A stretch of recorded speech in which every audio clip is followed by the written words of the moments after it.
Et voilà une première chose de faite. On n'a plus d'électricité et c'est une mauvaise matinée qui commence.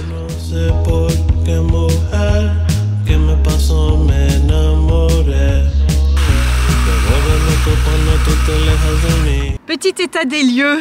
Aujourd'hui, vous voyez, j'ai pris ma douche. Je l'ai enfin pris, j'ai enfin pu me laver les cheveux. Mais c'est pas si simple que ça. Donc hier, on est arrivé au Monténégro. Il était tard. Il faisait déjà noir. On a repris des cartes internet pour avoir internet. Et puis on s'est dit, allez, on va passer une bonne nuit. Et au moment du soir, on a voulu recharger quelque chose sur le convertisseur. Et c'est là qu'on s'est rendu compte que ça clignotait rouge. Ça voulait dire plus de batterie. Et donc on a fait un check, on a cherché où en était la batterie. Et là, le panneau de contrôle répond plus, pas moyen de savoir où en est la batterie. Tout ce qu'on sait, c'est qu'a priori, elle est plate. Mais donc ça ne fonctionnait plus du tout. Au niveau de l'eau, ça clignotait jaune, ça allait dans tous les sens, rien n'allait. Et donc on s'est dit, mince, en plus cette batterie, ça fait pas longtemps qu'on l'a. On l'a changée en France, il y a quoi? Il y a 2 mois peut-être, ou 1 mois et demi. Et donc cette batterie qui nous a coûté très cher, mais c'est pas une batterie lithium. Pour ceux qui se posent la question, on n'a pas pris lithium parce que ça coûtait beaucoup trop cher. On a pris une batterie AGM, mais en fait, ça va pas. A priori, on l'a vidée et on ne sait pas pourquoi, parce que hier matin, on a regardé, puis on a roulé quand même pas mal de la journée d'hier, et visiblement, elle n'a pas chargé quand on roulait. Donc, c'est qu'il y a un couac. Alors, est-ce que ça vient du froid? Est-ce que ça vient, je ne sais pas, d'un câble qui se serait débranché? Mystère, nous ne sommes pas mécaniciens. Donc, c'est très... ou électroniciens plutôt dans ce cas-ci. Donc, c'est très compliqué. Bon, on s'est dit, on va rouler. On n'a pas le choix, on doit rouler parce que nous, on sait bien qu'une batterie, il ne faut pas la vider. Une AGM, il ne faut jamais la mettre à zéro, sinon elle ne fonctionne plus, vu qu'on en a déjà remplacé une. Et donc, on a pris la route. On a roulé à peu près pendant 1 heure. Et puis après, on a cherché un endroit pour se stationner. Ici au Monténégro. Alors, c'est pas évident parce que quand il fait noir, trouver un endroit, un spot pour se mettre. Et au fait, à chaque spot qu'on allait, c'était fort fréquenté le soir par des jeunes, par des voitures qui rôdent un peu comme ça. Et donc, on s'est pas senti super à l'aise là où on voulait se mettre. Et puis, il y avait plus de 4G. Enfin, il y avait toujours des trucs parce qu'on avait besoin de la 4G pour essayer de résoudre nos problèmes de camping-car, de batterie. Et donc, finalement, on s'est dirigé vers un cimetière, d'un parking d'un cimetière, voilà, à côté d'une ville. Et là, toujours pas de nouvelles. La batterie, on voit toujours pas si elle se charge, si elle se charge pas. On a décidé de tout couper pour la nuit. Et je sais pas, vers minuit, 1h du matin, le chauffage s'est enclenché. Le frigo s'est remis à fonctionner alors qu'on l'avait éteint. Les mystères. Alors, est-ce que c'est parce que ça s'est réchauffé? Je n'en sais rien. Et donc, on a pris la décision de laisser quand même le chauffage tourner parce que cette nuit, il faisait quand même, je sais pas, moins 4, moins 5, moins 6, j'en sais rien exactement. Et donc, on a laissé le chauffage tourner. On n'a pas eu trop froid cette nuit, heureusement, grâce à ça. Mais on n'en sait pas plus pour la batterie. Et ce matin, le panneau de contrôle ne fonctionne toujours pas. Par contre, la pompe à eau s'est remise à fonctionner. Donc voilà, il y a des mystères dans ce camping-car, on n'y comprend rien. À mon avis, tôt ou tard, on va devoir changer de batterie. À mon avis, on l'a tué. Voilà, c'est ça. Je sais pas, il y a quelque chose qui marche pas. Alors, ici, on est au soleil. On espère que ça charge quand même un peu. Visiblement, ça a l'air de charger parce que quand on allume le convertisseur, ça met vert. Ça veut dire qu'il y a un peu de batterie. Mais on ne l'allume pas. On l'a recoupé directement. C'était juste pour voir. Mais par contre, le panneau de contrôle ne fonctionne toujours pas. On n'a pas les infos. Donc, il fonctionne pour allumer les lampes. Il fonctionne pour allumer la pompe à eau. Mais il ne donne plus les informations de batterie. Donc voilà, on a mis, parce qu'on avait reçu une batterie externe, on l'a mis à charger avec le panneau solaire pour pouvoir recharger nos affaires pendant la journée, pour ne plus utiliser le convertisseur et la batterie principale de la cellule. Donc voilà, un peu l'état des lieux. Mais donc comme l'eau fonctionne, j'ai quand même pris une douche, parce que l'eau fonctionne, le chauffage fonctionne. Il faut bien à un moment donné se laver. Et donc voilà, ça on a fait fonctionner tout ça. Maintenant, on essaye de pas trop allumer les lampes, vu qu'on ne sait pas du tout l'état de la batterie. Visiblement, elle se charge avec le panneau solaire, ça a l'air de fonctionner, mais on n'a aucune info. C'est un grand mystère. Donc conclusion, aujourd'hui, on va travailler 2 heures ici au soleil, le temps de charger la batterie externe, et puis le temps de mettre nos petites vidéos sur YouTube et sur notre Patreon. Et puis on va essayer d'aller là aussi où il fait plus chaud pour permettre un vrai dégel de tous les tuyaux qui seraient éventuellement encore gelés à gauche à droite.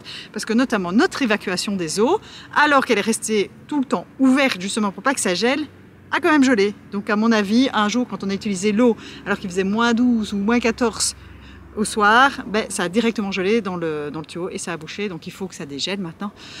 Voilà, pas simple, la vie en camping-car dans le froid. Ça, c'est déjà une chose de faite. Maintenant, je sais qu'il y en a qui ont l'habitude et qui gèrent bien ça. Nous, on n'a pas l'habitude et ça se voit. Nous sommes vraiment novices en la matière. Et donc voilà, je pense qu'on a encore pété une batterie. Et ça, c'est le plus ennuyant parce que ça coûte très cher. Mais c'est comme ça, c'est trop tard, le mal est fait. Et au fait, visiblement, elle ne se chargeait pas en roulant. Alors maintenant, si elle se charge au panneau solaire, c'est déjà ça. Et on va essayer de trouver, je sais pas, un garage quoi, pour nous aider. Mais c'est très dur parce qu'au Monténégro, ils ne parlent pas le français, ils ne parlent pas l'anglais. Et à mon avis, si, il y a moyen de trouver des gens qui parlent anglais. Mais pour le moment, j'ai pas trouvé grand monde qui parlait un peu anglais. Donc voilà. Mais je sens bon, mes cheveux sentent bon. Je les ai pas encore coiffés, hein, ça se voit. On a encore des fils qui ont été arrachés ici. Et on pense que toute la cuve d'eau est gelée aussi. Donc il faudra attendre au moins encore 2-3 heures aujourd'hui. Parce que là il fait encore 1 degré. Pour dégager le bac d'eau grise. Tout est gelé là-dedans. Donc voilà, il y a du boulot aujourd'hui. En voulant chercher à manger, on a trouvé dans ce petit quartier assez sympathique, donc on est en dehors de la ville, un petit local street food, super sympa. Et là-bas ils font hamburger, tortilla, pizza, ils font un peu de tout. Donc voilà, ici la langue, pour se faire comprendre, c'est Google Translate parce qu'ils ne parlent pas anglais. Là un peu plus loin on est garé, on a vu que malheureusement dans la ville ici, il y avait plusieurs vols dans les camping-cars. Et donc on s'est dit on allait manger, on mangerait au restaurant ou quelque chose un autre moment. Et on va rester près du camping-car, comme ça on n'a pas de soucis. Parce que ces derniers temps, on a déjà pas mal de soucis. J'aurais pu vous faire des plans merveilleux de la nourriture, mais c'était pas bon. Soyons honnêtes, c'était pas du tout un hamburger un peu comme on connaît en Belgique ou en France non, c'était ou en Malaisie. En Malaisie, les hamburgers étaient très bons. Là, sur ce coup-là, Monténégro Hamburger, c'était pas waouh. Donc, j'ai pas fait de plan. J'étais tellement atterré par la situation. Maintenant, ce qu'on doit faire dans le plus urgent, c'est remplir notre bouteille de gaz. On a une des deux qui est vide, on doit la remplir absolument. Et laver le camping-car, parce que je me suis rendu compte qu'il était rempli de crasse, de saleté, de sel. Il y a encore de la neige sur le toit alors qu'il fait 10 degrés dehors. Et donc on va donner un petit coup de propre au camping-car avant d'aller voir un petit peu au niveau électricité ce qu'il y a, ce qui se passe. Ça sera plus simple pour travailler. Donc voilà les 2 prochaines étapes que nous avons à faire pour cet après-midi. Et moi, pendant ce temps-là, je suis en train d'essayer de faire les vignettes des prochaines vidéos. Et c'est là qu'on se rend compte que c'est pas évident. J'essaye de trouver un mot pour mettre sur la vignette, pour que visuellement, il y a une petite accroche. Mais en fait, c'est super dur de trouver le bon mot, le bon terme, qui correspondent plus ou moins à la vidéo, mais en même temps que ça reste quand même une accroche, parce que sinon, personne ne va regarder cette vidéo.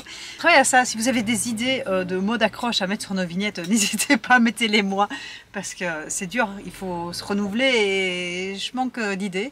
Donc je vais faire très simple pour les dernières vidéos qui sont sorties, ça va être simplement le nom du pays qu'on traverse, mais bon, par la suite, à mon avis, il va falloir que je améliore un peu l'originalité, la créativité, parce que sinon, personne ne va les regarder. La preuve qu'il ne faut jamais toujours faire croire à 100% à l'application Parc Fortnite, c'est qu'ici je suis sur leur site pour trouver de quoi recharger les bouteilles de gaz. Il m'indique la station ici, Umichi BS, là où je suis.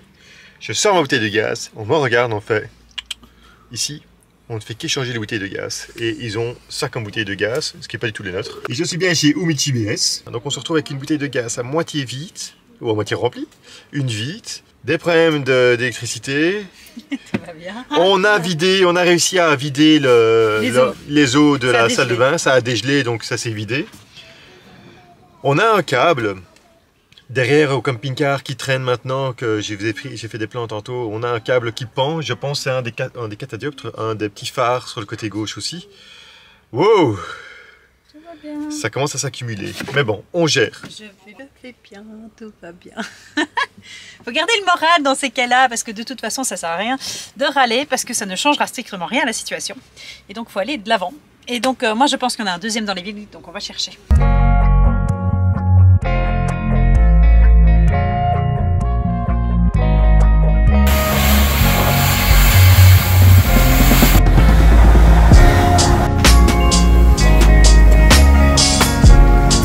Nous sommes en plein carrouage du camping-car, enfin nous, surtout Benoît. Je me suis essayé un petit peu, mais en fait il y a tellement de pression là-dedans, et puis ce sera jamais fait aussi bien que si c'est lui qui le fait. Donc voilà, je vous montre Benoît. Et moi je fais l'inspectrice des travaux finis, je contrôle.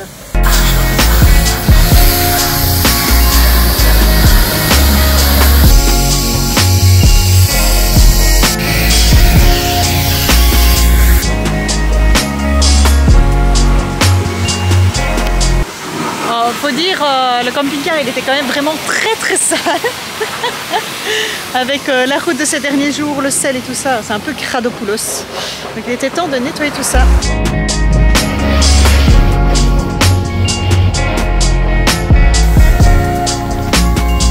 Au Monténégro, il est important, de temps en temps, de mettre son petit coup de klaxon aussi. Première fois que ça nous arrive, ici on remplit pas de butane, de propane, on remplit au LPG. Donc il a pris ma bouteille et j'ai payé 15 balles et j'ai une bouteille remplie.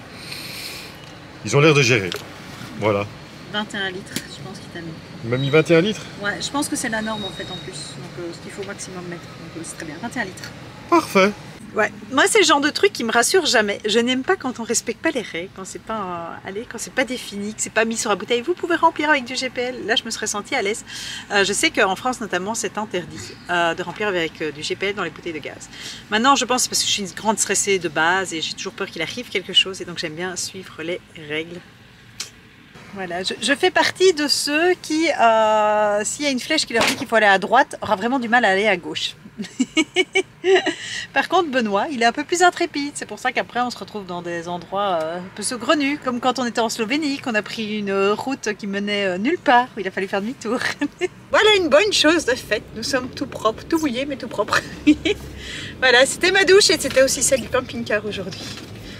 Bon, maintenant il est temps qu'on bouge un petit peu et qu'on avance vers des températures beaucoup plus clémentes. Je pense que pour la neige, ce coup-ci, c'est fini. N'oubliez pas de vous abonner à notre chaîne YouTube et pourquoi pas de nous rejoindre sur Patreon. Le prochain épisode y est déjà disponible. It's some kind of